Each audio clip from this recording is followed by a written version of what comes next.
Este vídeo é a terceira de 5 partes do conteúdo do módulo 5 do curso. Após a apresentação do conceito abordagem equilibrada, fazemos um exercício de aplicação do conceito em um aeroporto que, em teoria, não pode mais ser atingido por restrições. Discutimos essas influências sociais e econômicas do ruído do aeroporto no segundo dia. Mas hoje vamos mostrar que é possível espremer um pouco mais o conceito abordagem equilibrada, mexendo na operação de um aeroporto já apertado quanto a isso como Congonhas.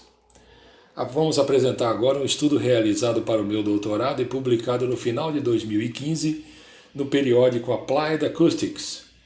Essencialmente, ele é uma análise dos resultados de um grande trabalho de monitoramento realizado lá entre março e outubro de 2009. 5 conjuntos de equipamentos foram instalados em 15 locais da área de entorno, escolhidos a partir de suas características de sensibilidade ao ruído e presença de ruído não aeronáutico, como o do ruído do trânsito. A base para essa escolha foi a elaboração de curvas de ruído para a capacidade máxima do aeroporto na ocasião. 34 movimentos, pousos mais decolagens por hora, o que resulta em 574 movimentos se considerarmos um dia de operação com 17 horas, de 6 às 23. Eis o resultado. Preliminarmente, foram selecionados e visitados 24 locais antes do início das medições, para saber se seriam viáveis, adequados e para facilitar a obtenção das autorizações necessárias. 6 foram descartados e 3 funcionaram como reserva para o caso de alguma desistência do proprietário, o que não ocorreu. Dividimos a área de entorno em 7 setores delimitados por linhas transversais ao eixo da pista e separadas uma da outra por um comprimento de pista, aproximadamente 2.000 metros. Os pontos de interesse estão nos setores 1, 2 e 4. No setor 3, características de relevo diminuíam muito a percepção de ruído de aeronaves, apesar da proximidade com a pista. E nos setores 0, 5 e 6 ocorria o mesmo, porque as aeronaves sobrevoavam as áreas a grandes altitudes, por isso foram descartados.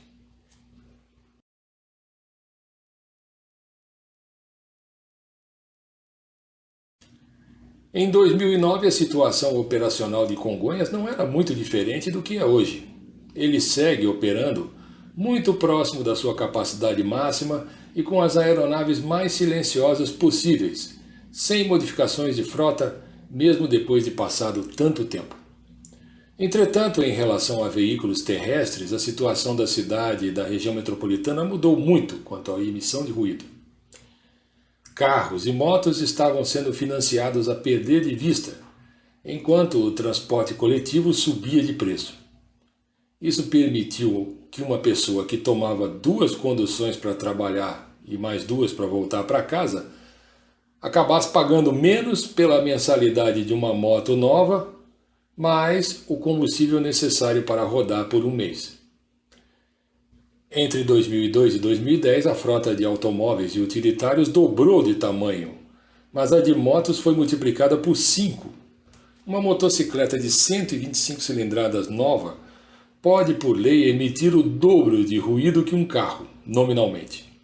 Some-se a isso o fato delas estarem sempre zunindo por rotas alternativas para driblar engarrafamentos em grandes avenidas, e não é difícil imaginar que o ruído de fundo é intenso por ali. Outro fato que chama atenção é um aeroporto daquela importância ainda não receber seu combustível de aviação por oleoduto, como Galeão ou Guarulhos.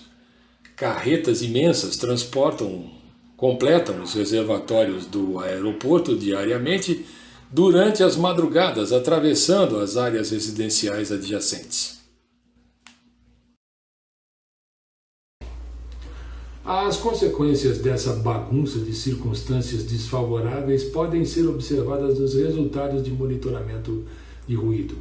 Selecionamos este local dentre os 15 avaliados por ser um dos que equilibram bem condições de uso residencial misto e proximidade relativa a um grande corredor de tráfego, nesse exemplo, a Avenida dos Bandeirantes.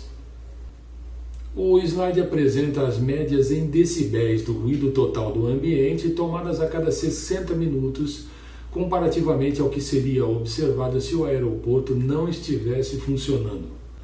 A amostragem não é contínua porque o aeroporto fecha 7 horas por dia e no restante do tempo, alguns intervalos de 1 hora tiveram que ser desconsiderados por fatores climáticos, vento muito forte ou chuva.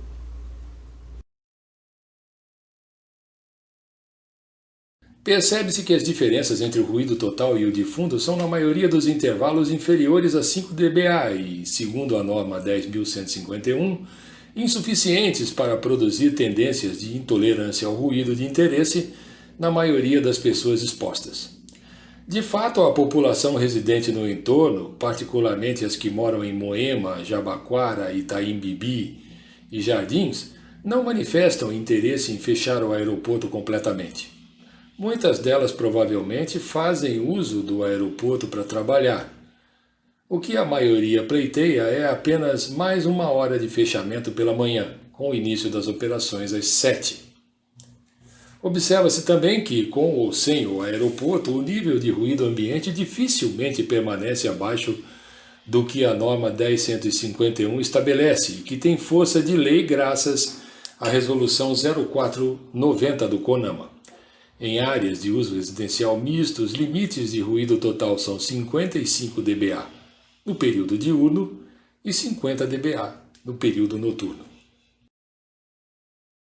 Uma análise do movimento de aeronaves na época revelou que 80% dos destinos ou procedências de aeronaves que operaram entre 9 e 11 da noite e entre 6 e 8 da manhã encontravam-se a menos de 700 quilômetros do aeroporto. Por essa razão, foi experimentado um cenário alternativo para gerar curvas de ruído, onde o aeroporto operaria nessas 4 horas de forma diferente, permitindo apenas turbohélices e reduzindo em 4 horas a operação de aeronaves a jato, turbofan. O resultado não produziu grandes reduções nas áreas de 65 LDN entre um cenário e outro nas curvas. Mas em termos reais, o monitoramento de ruído indica que haveria ganhos significativos nestas 4 horas em particular, por causa de uma grande redução do ruído total observada entre 9 e 11 da noite, em quase todos os 15 pontos. E pela manhã, a redução de ruído de até 6 dBA dos turbohélices em comparação com os turbofans despertaria menos gente antes da hora. E agora uma pequena pausa para o café. A gente volta já já.